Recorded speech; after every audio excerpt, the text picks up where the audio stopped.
যে কোনো সময় যে কোনো ধরনের খবর শোনার জন্য মানসিকভাবে প্রস্তুত থাকতে বলছেন অনেকেই। পরিস্থিতি আমাদের ধারণার চাইতেও ভয়াবহ, আমাদের কল্পনার চেয়েও অনেক বেশি গভীর, সংকটপূর্ণ। ৮০ বছরের কাছাকাছি বয়স, চোখের সামনে মৃত্যুর সাথে লড়াই, তবুও তিনি দেশকে ছেড়ে যাননি। এই মানুষটি বাংলাদেশের ৩ বারের সাবেক প্রধানমন্ত্রী, দেশমায়ের মতো আবেগে বাঁধা এক নাম, বেগম খালেদা জিয়া।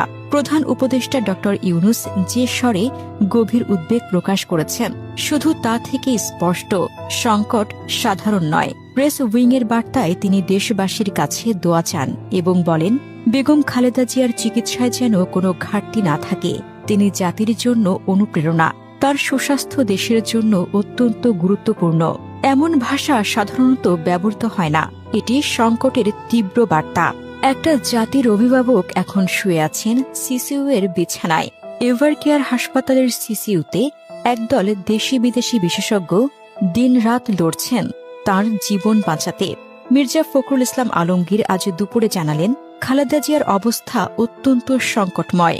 হৃদযন্ত্রের সংক্রমণ, ফুসফুসে সংক্রমণ, লিভার সিরোসিসের দীর্ঘস্থায়ী জটিলতা, ডায়াবেটিস, আর্থ্রাইটিস, কিডনি জটিলতা আর শ্বাসকষ্টের হঠাৎ আক্রমণ।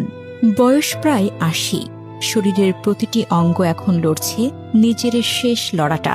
বেগম জিয়ার নিজের ভাষায়, দেশবাসী আমার স্বজন, আল্লাহ আমার ভরসা। আজও বেঁচে থাকার লড়াইটা তিনি করছেন দেশের জন্য, মানুষের জন্য।